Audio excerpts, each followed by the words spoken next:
ሰላም ቤተሰቦች እንዴት አላችሁ? ዛሬም በቀጣይ ቪዲዮ ተመልሰናል። ትላንትና ያየናቸው እነዚህን ፊደሎች አይተን ነበረ። ይህ ፊደል የመጀመሪያው ከ ነው።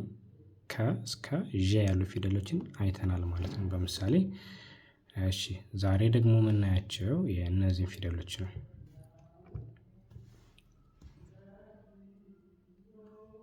እነዚህን ፊደሎች እናያለን።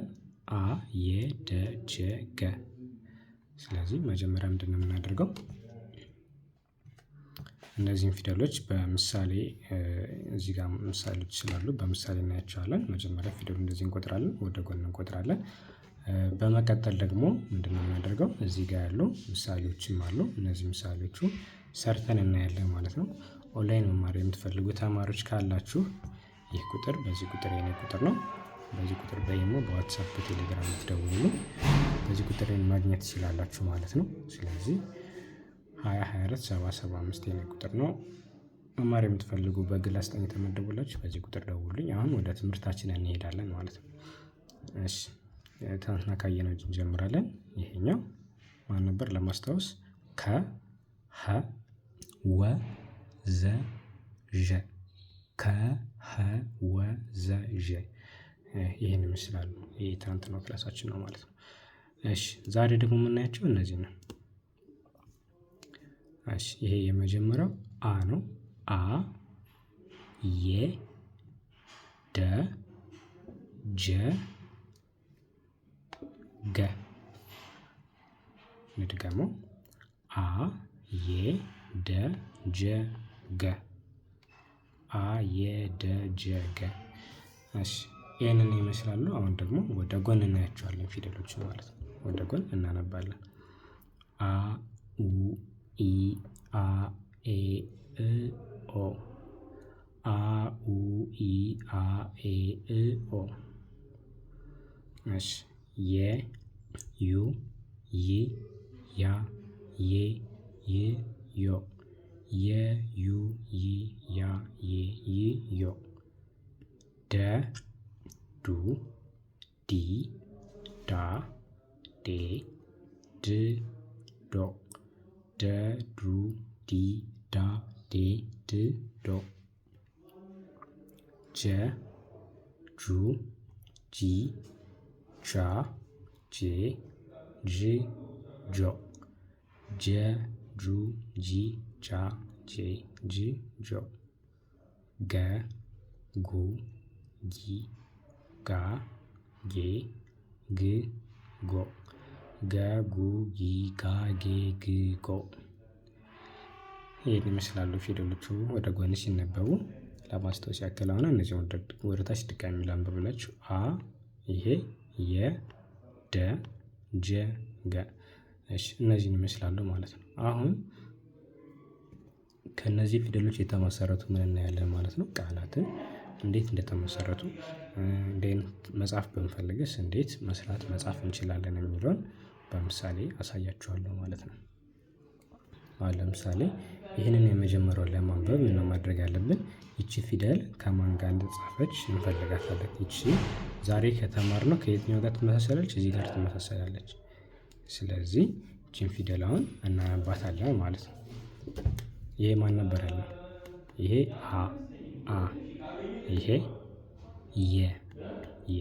ስለዚህ እቺ ፊደል ማነች ማለት ነው? የ ነች። የ ያዙልኝ። ይሄ ፊደል ማን ነው? አሁን ይሄ ፊደል ዛሬ ከተማርነው አለ የለም። በፊት መጀመሪያ አካባቢ ከተማርነው ጋር ነው። የት ጋር ነው ያለው? እዚህ ጋር። ይሄ ፊደል ማለት ነው። አሁን እነዚህ ፊደሎችን ተምረናል። እስኪ እነዚህ መጀመሪያዎችን አንብባቸው። ሀ ለ ሀ መ ሰ። ስለዚህ እቺ ፊደል ማለት ለ ነች። ይሄ ፊደል ደግሞ ይሄን መ ብለናል አይደለ? የመ ከስንተኛው ጋር ይመሳሰላል?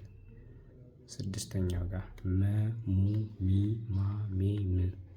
ስለዚህ ይሄንን ከዚህኛው ጋር የ አልነው። ከዚህ ይቺ ማለት ይቺ ነች ለ። ይሄ ም የ ለ ም የለም። የለም። በጣም አሪፍ። አሁን ደግሞ ወደ ሁለተኛው ወደዚህ እናልፋለን። ይሄ የመጀመሪያው ማለት እዚህ ጋር የናት ነች። ይሄ ማን ያለው? አ የ ነው አልነው። ደ ይሄ ጀ ጀ ቺ ፊደል ማለት ጀ ነች። ጀ ከዛ ሁለተኛዋን ስናይ ይቺን ፊደል ከዚች ጋር ትመሳሰላችኋል ቅርጿ። ከዛ እዚህ ጋር ክብ ነገር አለ። እዚህ ጋር አለች ስድስተኛው ላይ ገ ጉ ጊ ጋ ጌ ግ። ስለዚህ ይቺን ጅ አግኝተናል፣ ይቺን ግ አግኝተናል። ግ ቀጣይ ደግሞ ይቺ ፊደል አለች። ይቺ ፊደል ዛሬ ከተማርን የለም ከሁለት ቀን በፊት ከሰራሁላችሁ ቪዲዮ እዚህ ጋር ያለችዋ ይቺ ፊደል ነች። ይቺ ፊደል ማለት እዚህ ጋር ከዚህኛው ጋር ትመሳሰላለች። ይቺ የመጀመሪያው ነ ነው። ኑ ኒ ና። ስለዚህ ይሄ ማለት እዚህ ጋር ማን አልነው? ጀ አልነው። ይሄኛውስ የገ ስድስተኛ ፊደል እዚህ ጋር ገ ጉ ጊ ጋ ጌ ግ። ይቺ ደግሞ የነ አራተኛ ፊደል ነ ኑ ኒ ና። ጀ ግ ና ጀግና። ይሄስ ይሄ ዛሬ ከተማርነው ይሄ እዚህ ቤት ማለት ነው ከሁለተኛው ጋር ትመሳሰላለች። ገ ጉ ገጉ ገጉ ጉ ነች። ቀጣያች ፊደል ደግሞ ትናንትና ከተማርነው የዛ ቤት ነች። እዛ ቤት ከማን ጋር እዚህ ጋር ሰባተኛዋ ዘ ዙ ዚ ዛ ዜ ዝ ዞ። ስለዚህ ይቺን ፊደል ጉ አገኘን። ይቺን ፊደል እዚህ ጋር ዞ አገኘን። ጉ ዞ ጉዞ። ይሄኛው ሰውንም ይሄኛው ገ ቤት ነው፣ ቅርጽ ነው የሚለያዩት። የገ ሰባተኛ ፊደል ገ ጉ ጊ ጋ ጌ ግ ጎ ጎ። ይችኛቱም ይኸው ጀ ቤት ሰባተኛ ፊደል ጀ ጁ ጂ ጃ ጄ ጂ ጆ ጎ ጆ ጎጆ። በቀላሉ እንደዚህ መስራት እንችላለን። ቴሌግራም ግሩፓችን ላይ ለምትሳተፉ ተማሪዎች በጣም እናመሰግናለን። ሌሎች ተማሪዎችም ቴሌግራም ላይ መሳተፍ ትችላላችሁ። በተለይ አሁን እንደዚህ ይሄን ምሳሌ ሰርቼ አንደኛ ሁለተኛ መጨረሻ ላይ የቤት ስራዎችን እንሰጣለሁ እና እንዲሁም ሌሎችን እናሳትፋለን። ቴሌግራም ቻናላችን ያላገኛችሁት ወይስ ይሄን ስልክ ቁጥር ሴቭ አድርጉና አናግሩኝ፣ ሪከርድ ቮይስ አስቀምጡልኝ። ቀጥታ የሊንኩን ልኬላችሁ ትገባላችሁ ማለት ነው። ከዛ ውጪ ቻናሉ ላይ ስትገቡ ቴሌግራም ግሩፕ ሊንክ ስለተቀመጠ እዛ ላይ በዛ መቀላቀል ትችላላችሁ ማለት ነው። ለዛም አሁን ይሄንን የቤት ስራ ሰጥቻችኋለሁ። በእነዚህ ተለማመዱና ግሩፕ ላይ ደግሞ በጋራ መለማመጃ በምለቀው ጥያቄ በዛ ላይ በጋራ እንሳተፋለን። እኔም ደግሞ ማስተካከያዎችን ለእናንተ አደርሳለሁ ማለት ነው። በተጨማሪ የመጨረሻ መልእክቴ ኦንላይን መማር የምትፈልጉ ተማሪዎች መጽሐፍ ማንበብ በዚህ ቁጥር ደውላችሁ እኔ ጋር ኮንታክት አድርጉኝ። ክላስ የምትጀምሩበት መንገድ አመቻችላችኋለሁ ማለት ነው። ስለተከታተላችሁልኝ አመሰግናለሁ። መልካም ሰናይ ጊዜ